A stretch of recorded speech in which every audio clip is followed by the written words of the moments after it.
పరిశుద్ధమైన దేవుని వాక్యాన్ని మనం ధ్యానం చేసుకుందాం. వాక్య ధ్యానం కొరకై పరిశుద్ధ గ్రంథంలో నుండి మన వాక్య ధ్యానం కొరకై ప్రకటన గ్రంథము 3వ అధ్యాయం. ప్రకటన గ్రంథము 3వ అధ్యాయం. బైబిల్ ఉన్న వారందరూ తీసి దైవవాక్యాన్ని చదివి ధ్యానం చేసుకుందాం. ప్రకటన గ్రంథము 3వ అధ్యాయం. మన వాక్య ధ్యానం కొరకై పరిశుద్ధ గ్రంథంలో నుండి ప్రకటన గ్రంథం 3వ అధ్యాయం 14వ వచనం నుండి 17వ వచనం వరకు మనం చదువుకుందాం. లవోదికయలో ఉన్న సంఘపు దూతకు ఇలా వ్రాయును, ఆమేన్ అనువాడును, నమ్మకమైన సత్యసాక్షియు, దేవుని సృష్టికి ఆదియునైన వాడు చెప్పు సంగతులేవనగా, నీ క్రియలను నేను ఎరుగుదును. నీవు చల్లగానైనను వెచ్చగానైనను లేవు. నీవు చల్లగానైనను వెచ్చగానైనను ఉండిన మేలు. నీవు వెచ్చగానైనను చల్లగానైనను ఉండక నులివెచ్చనగా ఉన్నావు గనక నేను నిన్ను నా నోట నుండి ఉమ్మివేయనుద్దేశించుచున్నాను. నీవు దౌర్భాగ్యుడవు, దిక్కుమారిన వాడవును, దరిద్రుడవును, గుడ్డివాడవును, దిగంబరుడనై ఉన్నావని ఎరుగక, నేను ధనవంతుడను, ధనవృద్ధి చేసి ఉన్నాను, నాకేమీ కొదవలేదని చెప్పుకొనుచున్నావు. చాలా చిన్న ప్రార్థన చేస్తాను. మహాపరిషత్తుగా దయగల తండ్రి, స్తోత్రం నాయన. వాక్యం మీది, మీరు వాక్యమై ఉన్న దేవుడు గనక మీ వాక్యము ద్వారా మాతో మాట్లాడండి దేవా. మీ వాక్యము నిజమైన వెలుగు, మీ వాక్యము జీవము కలుగజేయునది, నీ వాక్యము స్వస్థపరచునది, నీ వాక్యము సర్వశ్రేష్టమైనది, నీ వాక్యము పరిశుద్ధమైనది. అట్టి వాక్య భాగము ద్వారా మాతో మాట్లాడండి. నన్ను మమ్మల్ని హెచ్చరించండి. మీ వాక్యము ద్వారా నన్ను శుద్ధీకరించి మీ బిడగా చేసుకున్నట్లుగా మీరు మాతో మాట్లాడండి. బోధకులకు బోధకుడును వాక్యమై ఉన్న యేసు ప్రభువు శ్రేష్ఠ నామమున ప్రార్థించి బోధించుకొనుచున్నాము తండ్రి, ఆమేన్. మా శ్రేష్టమైన దేవుని వాక్యాన్ని మనం చదువుకున్నాం. మనం చదువుకున్నటువంటి వాక్య భాగంలో లవోదికయ అనే సంఘములో, లవోదికయ అనే ప్రాంతంలో ఉన్నటువంటి దేవుని సంఘముతో ప్రభువు మాట్లాడుతున్నటువంటి మాట ఇది. లవోదికయ సంఘం యొక్క పరిస్థితి మనం చదువుకున్నాము. మనం చదువుకున్న మాటల్లో ఆ సంఘం యొక్క పరిస్థితి ఎలా ఉందో మనకందరికీ ఇప్పటికే కొంత అర్థమై ఉంటుందని నేను అనుకుంటున్నాను. లవోదికయ సంఘము ఎట్లుందట? నీవు చల్లగానైనను లేవు, వెచ్చగానైనను లేవు, నులివెచ్చనగా ఉన్నావు గనక నా నోట నుండి నిన్ను ఉమ్మివేయనుద్దేశించుచున్నాను అని ప్రభు అన్నాడు. ఈ మాటను బట్టి మనకు అర్థమవుతుంది లవోదికయ సంఘములో ఉన్నటువంటి ఒడిదుడుకులు, కష్ట నష్టాలు, ఆ సంఘములో ఉన్నటువంటి మనస్పర్ధలు, విభేదాలు, ఆ సంఘములో ఉన్నటువంటి ఆత్మీయ అనుభవాలు, శారీరక అనుభవాలు, వీటన్నిటినీ క్లుప్తంగా మనము అర్థం చేసుకోవచ్చు. అన్నిటినీ చెప్తాను, సమయం చాలు. కనుక లవోదికయ సంఘంలో ఏది ఏమైనప్పటికీ ఆత్మీయముగా వారు కొంత కొరవడి ఉన్నట్టుగా మనం చూస్తున్నాం. ఈ చదువుకున్నటువంటి వాక్య భాగంలో వారు శారీరకముగా మంచి జీవితాన్నే జీవిస్తున్నారు, శారీరకముగా కొదువలేని జీవితాన్ని జీవిస్తున్నారు, శారీరకముగా వారి జీవితము ఎంతో సమృద్ధి కలిగి ఉన్నది. అయితే ఆత్మ సంబంధమైన లవోదికయ సంఘపు జీవితం ఎలా ఉందంటే, దేవుడు తన నోట నుండి వారిని ఉద్దేశించే ప్రయత్నంలో ఉన్నట్టుగా మనం చదువుకున్నాం. ఇలాగున దేవుడు లవోదికయ సంఘమును గురించి మాట్లాడుటయే కాక, లవోదికయ సంఘమును ఉద్దేశించి ఒక సహోదరుడు తన తోటి సహోదరునితో అనకూడని మాటలను కూడా 17వ వచనంలో ఆయన అన్నాడు. మరొకసారి 17వ వచనం చదవండి. నీవు దౌర్భాగ్యుడవు, దిక్కుమాలిన వాడవును, దరిద్రుడవును, గుడ్డివాడవును, దిగంబరుడవునై ఉన్నావని ఎరుగక, నేను ధనవంతుడను, ధనవృద్ధి చేసుకొని ఉన్నాను, నాకేమీ కొదవలేదని నీవు అనుకొనుచున్నావు. లవోదికయ సంఘము ఏమనుకుంటుందట? మేము బాగున్నాము, దేవుడు మమ్మల్ని ఆశీర్వదించాడు, దేవుడు మమ్మల్ని గణపరిచాడు, లేకపోతే ఈ బంగ్లా కట్టుదుమా, ఈ కారు కొందుమా, ఈ ఆస్తిని కూడబెట్టుదుమా, ఇలాగ ధనవృద్ధి చేసుకొని ఉందుమా అని నేడు సంఘము అనుకుంటున్నట్టుగానే లవోదికయ సంఘం వారు కూడా అనుకుంటున్నారు. వారి దగ్గర ధనవృద్ధి ఉంది, ధన సమృద్ధి ఉన్నది. అయితే వారి దగ్గర ఏం లేదు. దేవుడు మెచ్చేటువంటి, దేవుడు మానవుని నుండి ఆశించుచున్నటువంటి ఆత్మీయ సమృద్ధి లేదు, ఆత్మ సంబంధమైనటువంటి జీవితం లేదు, ఆత్మ సంబంధమైనటువంటి క్రియలు లేవు, ఆత్మ సంబంధమైనటువంటి పనులు వారి మధ్య లేవు.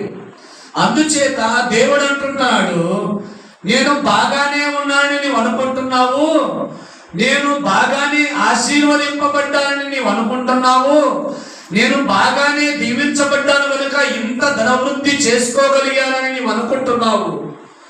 అయితే నీవు ఎటువంటి వాడు? దిక్కుమాలిన వాడవును, దౌర్భాగ్యుడవును, ఇంకా దిగంబరుడవును, గుడ్డివాడవును అని నీవు ఇలా ఉన్నావన్న సంగతిని మర్చిపోతున్నావని అంటున్నాడు. ఇది ఎంత హేయమైన మాటలో మనం ఒకసారి జ్ఞాపకం చేసుకోవాలి. మన పక్కన సహోదరుడితో ఏ దిక్కుమాలిన వాడా అంటే వాడికి ఎంత కోపం వస్తుంది, ఏ దౌర్భాగ్యుడా అంటే ఎంత కోపం వస్తుంది, గుడ్డోడా అంటే ఎంత కోపం వస్తుంది. గమనించండి. వస్త్రములు వేసుకొని మంచి బట్టలు ధరించినటువంటి ఓ వ్యక్తిని నీవు దిగంబరుడవుగా ఉన్నావంటే ఎంత సిగ్గుమాలిన మాట అది. అయితే లవోదికయ సంఘముతో దేవుడి మాటలు అంటూ ఉన్నాడు. దేవుడి మాటలకు కారణం ఏమిటంటే వారి ఆత్మీయ జీవితము సరిగా లేదు. వారి ఆత్మీయ జీవితము దేవునికి ఇష్టమైనదిగా, దేవునికి ప్రీతికరమైనదిగా, దేవుడు ఇష్టపడేదిగా లేదు. వారైతే శరీర సంబంధంగా మంచి ధనవృద్ధి కలుగజేసుకొని ఉన్నారు, మంచి బట్టలు ధరిస్తూ ఉన్నారు, మంచి ఆహారము తింటూ ఉన్నారు, మంచి పదార్థములను భుజిస్తూ ఉన్నారు. కానీ దేవునికి ఇష్టమైనటువంటి జీవితాన్ని వారు కలిగి లేనట్టుగా మనం చూస్తున్నాం. అందుకే లవోదికయ సంఘముతో ప్రభు అంటున్నటువంటి మాట ఏమిటంటే, నేను నా నోట నుండి నిన్ను ఉమ్మివేయను ఉద్దేశించుచున్నాను అంటే. ఎంత హీనమైన మాటలో మనం బాగా గమనించాలి. దిక్కుమాలిన వాడవు అన్నాడు ప్రభు. మొట్టమొదటి ఆయన అన్నాడు, నీవు దౌర్భాగ్యుడు. ఎంత దౌర్భాగ్యులో, ఎంత దౌర్భాగ్యపు జీవితాన్ని వారు జీవిస్తున్నారో మనం ఎరుగం. మొట్టమొదటిగా వారితో ప్రభు అన్నమాట, నీవు దౌర్భాగ్యుడు. ఎవరినైనా మా తోటి వారిని మాట అంటే చాలా కోపగించుకుంటారమ్మా. దేవుని సంఘముతో దేవుడు అంటున్నటువంటి ఈ మాటను కూడా మనం కొంత ఆలోచన చేయాలి. బాగున్నాములే అనుకుంటున్నాం, నాకేం కొలువు అనుకుంటున్నా, ఏ పూట కావలసిన ఆహారాన్ని ఆ పూట నాకు దేవుడు ఇస్తున్నాడని అనుకుంటున్నా. కానీ దేవుడు అంటున్నాడు, నీవెంత దౌర్భాగ్యుడవు అని అంటాడు. ఈ దౌర్భాగ్యము జీవితం ఏంటో మనం ఒక మాటలో చూసుకుంటూ ముందుకు సాగిపోదాం. నీవు దౌర్భాగ్యుడవు, లవోదికే సంఘంతో అన్నమాట. రోమిలికి రాస్తూ పౌలు కూడా ఒక మాట అన్నాడు, చూడండి. రోమిలికి రాసిన పత్రిక 7వ అధ్యాయం, రోమిలికి రాసిన పత్రిక 7వ అధ్యాయం 24వ వచనం. అయ్యో నేనెంత దౌర్భాగ్యుడను, ఇట్టి మరణమునకు లోనగు శరీరము నుండి నన్నెవడు విడిపించు. రోమిలికి రాస్తూ పౌలు అంటాడు, అయ్యో నేనెంత దౌర్భాగ్యుడను, ఇట్టి మరణము నుండి నా శరీరమును తప్పించటకు నన్నెవడు విడిపిస్తాడు. దౌర్భాగ్యుడను, నేనెంత దౌర్భాగ్యుడను, నేనెంత హీనమైన వాడును. నా పాపపు క్రియల వలన, నా పాపపు పనుల వలన నా శరీరము, నా దేహము, నా ఆత్మదేహములు మరణమునకు పాత్రమై ఉండగా ఇట్టి మరణము నుండి నన్ను విడిపించువాడెవడు? రోమిలికి రాస్తూ పౌలు అంటున్నాడు, ఇట్టి మరణము నుండి. ఏ మరణం ఇది? ఆత్మ సంబంధమైన మరణం.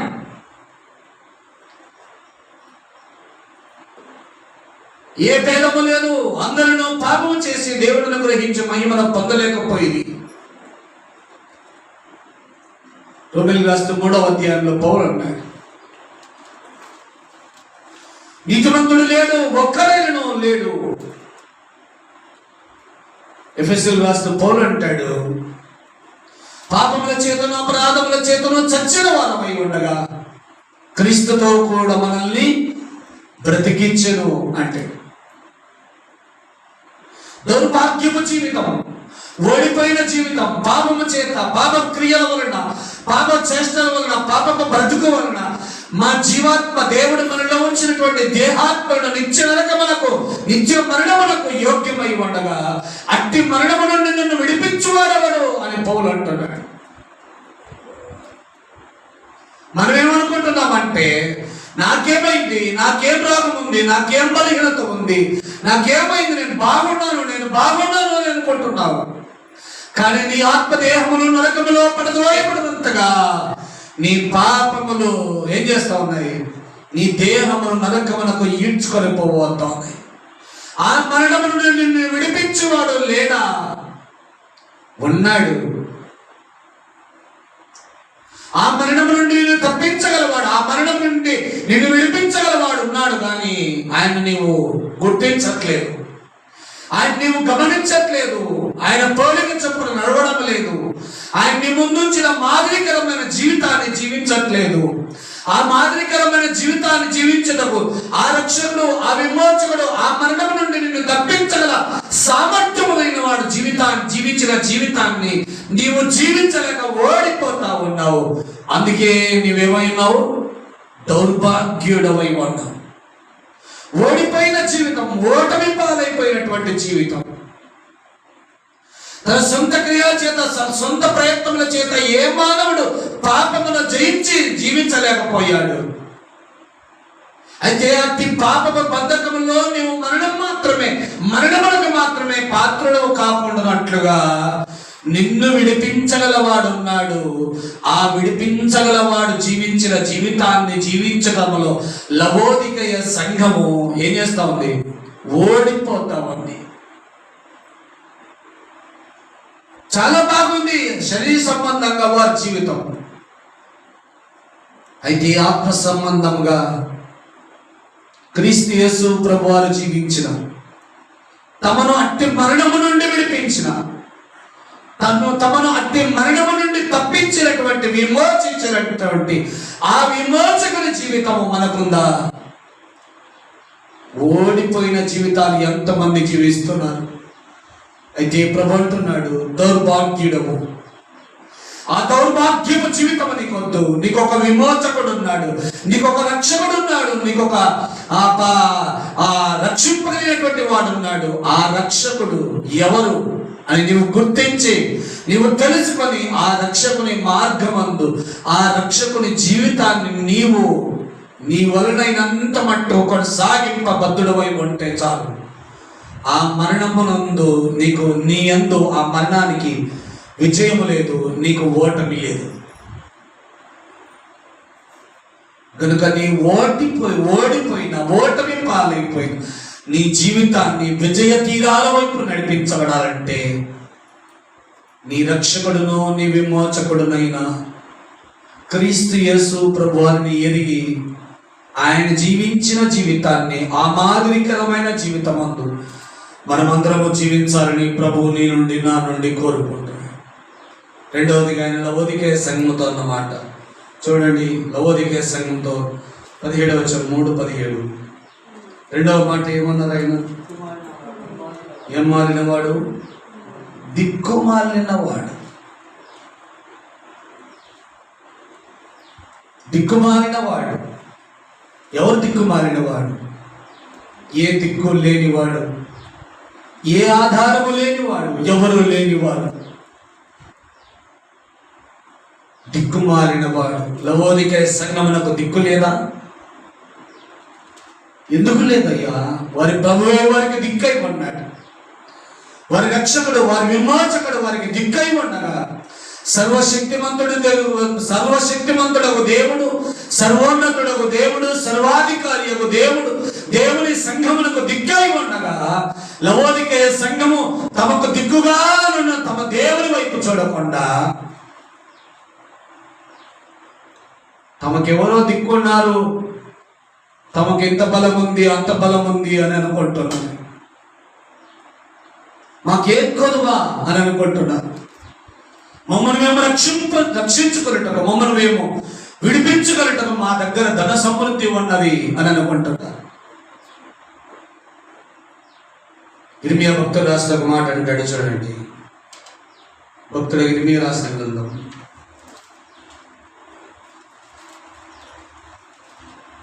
3వ అధ్యాయం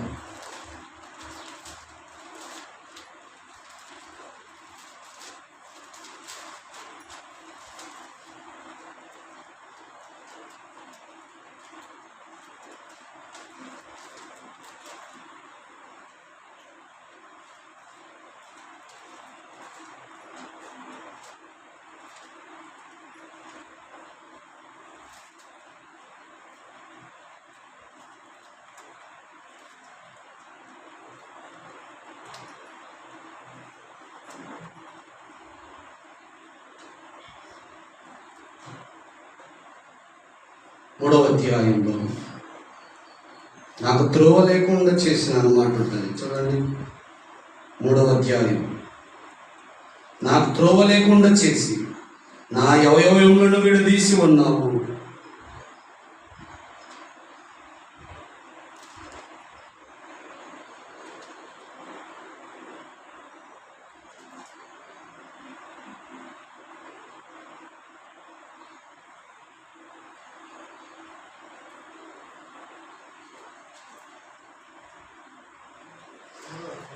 అయ్యా 3వ అధ్యాయం, ఇర్మియా గ్రంథం 3వ అధ్యాయం.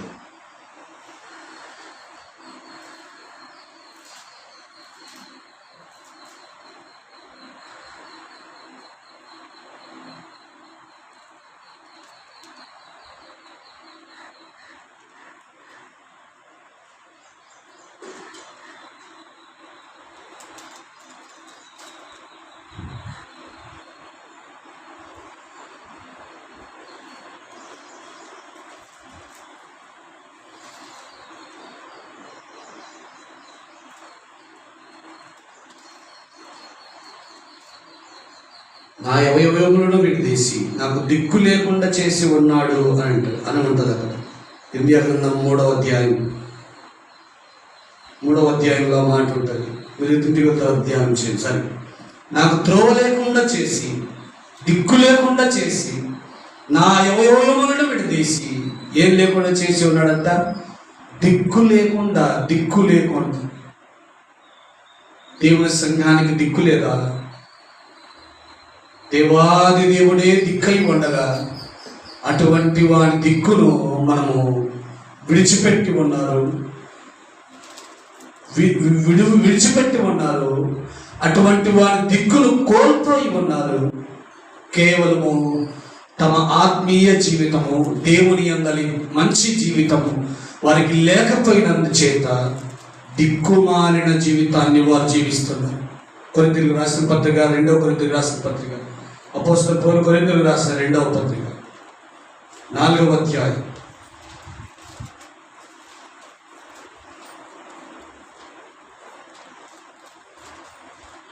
9వ వచనం. తరుమబడుచున్నను, దిక్కులేని వారము కాము, పడద్రోయబడినను నశించు వారము కాము. తరుమబడుచున్నను, దిక్కులేని వారము కాము. ఎందరో తరుముతూ ఉన్నారు. ఇప్పుడు దేవుని సంఘాన్ని తరిమి దిక్కులేని వారినిగా చేయాలని చూస్తా ఉన్నారు. దేవుని సంఘము దిక్కులేనిది కాదు, దేవుని సంఘము దిక్కులేని వారు కాదు, దేవుని పిల్లలు దిక్కులేని వారు కాదు, దిక్కుమాలిన వారు కాదు. దేవుని సంఘము దేవాది దేవుడనే దిక్కుగా కలిగినటువంటి వారు. అదే లవోదికయ సంఘము వారు ఏమైపోయారంట? దిక్కుమాలిన వారైపోయారు. వారి పాపపు క్రియలు, వారి యొక్క దేవునికి హేయమైన కార్యములు, వారి యొక్క పనులు దేవునికి ఇష్టముగా ఉండక దిక్కుమాలిన వారైపోయారు. దిక్కుమాలిన జీవితాన్ని జీవిస్తూ ఉన్నారు. దిక్కుమాలిన బ్రతుకులు జీవిస్తూ ఉన్నారు. ఎందరో తమకు మనుష్యులను ఆధారం చేసుకొని తాము బాగుండాములే అనుకుంటున్నారు. కానీ సర్వలోక రక్షకుడకు దేవుని దిక్కును కోరుకొనకుండా, ఎంచుకొనకుండా ఉన్నారు. కనుక దిక్కు లేని వారము కాము. తరుమబడుచున్నను, మనం ఏం లేని వారం కాము, దిక్కు లేని వారము కాము. తరుమబడుచున్నాను, ఈడవబడుచున్నాను, మోసగించబడుచున్నాను, దిక్కు లేని వారము కాము. దిక్కు లేని వారము కాము గనుక మన ప్రభు మనకు దిక్కుగా ఉన్నాడు. ఆ దిక్కుగా ఉన్న ప్రభువును మనము విడవకుండా, ఎడబాయకుండా హత్తుకొని ఉండవలసిన వారమై ఉన్నాం. మూడవదిగా లవోదికయ సంఘంతో ప్రభు అన్న మాట చూడండి. లవోదికయ సంఘంతో ప్రభు అన్న 3వ మాటను మనం ధ్యానం చేసుకుందాం.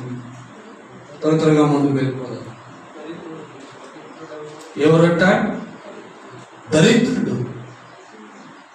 లవోదికయ సంఘము దరిద్రమైందా? వారు ఏమనుకుంటున్నారు? 18వ వచనం, 17వ అధ్యాయం లాస్ట్ లో ఆయన అన్నాడు. 18వ వచనం చదవండి. వారు ఏమనుకుంటున్నారు?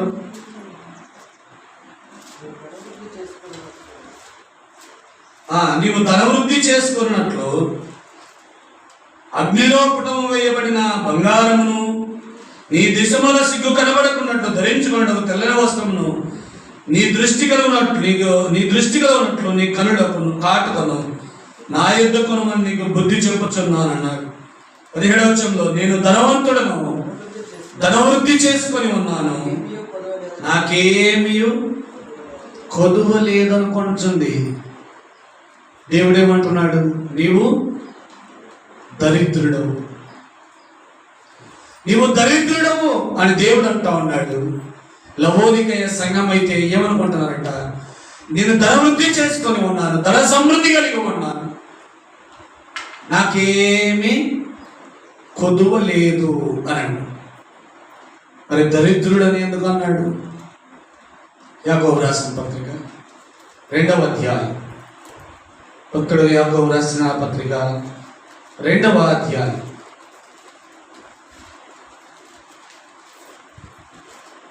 5వ వచనం. నా ప్రియ సహోదరులారా ఆలకించుడి, ఈ లోక విషయములో దరిద్రులైన వారిని విశ్వాసమందు భాగ్యవంతులుగా తన్ను ప్రేమించు వారికి తాను వాగ్దానము చేసిన రాజ్యమునకు వారసులుగాను ఉండుటకు దేవుడు ఏర్పరచుకొనలేదా? ఈ లోక విషయంలో దరిద్రులైన వారిని విశ్వాసమందు భాగ్యవంతులు అంటే దేంట్లో దరిద్రులు? ఇప్పుడు లవోదికయ సంఘం వారు విశ్వాస జీవితంలో దరిద్రులు, తమ దేవుని యందు నమ్మిక ఉంచడంలో దరిద్రులు, తమ దేవుని యందు విశ్వాసముతో బ్రతుకుటలో దరిద్రులు, తమ దేవుని యందు విశ్వాసము జీవించడంలో వారు దరిద్రులైపోయారు. ధనవృద్ధి లేక దరిద్రులు కాదు వారు, డబ్బు లేక దరిద్రులు కాదు వారు, ఆహారము లేక దరిద్రులు కాదు వారు, వారు విశ్వాసము లేని దరిద్రులైపోయారు. విశ్వాసమందు దేవుడు మనల్ని భాగ్యవంతులుగా చేసి ఉన్నాడు. మనమైతే శరీర క్రియలను, శరీర పనులను, శరీర వాంఛలను తీర్చుకుంటూ, శరీర కోరికలను తీర్చుకుంటూ మనము దారిద్ర్యంలోనికి నెట్టబడుతూ ఉన్నాం. లవోదికయ సంఘం అది చేస్తుంది. వారు మంచి ధన సమృద్ధి ఉన్నారు, కొదువలేని వారిగా ఉన్నారు. అయితే ఆత్మీయ విశ్వాస జీవితం అందు వారి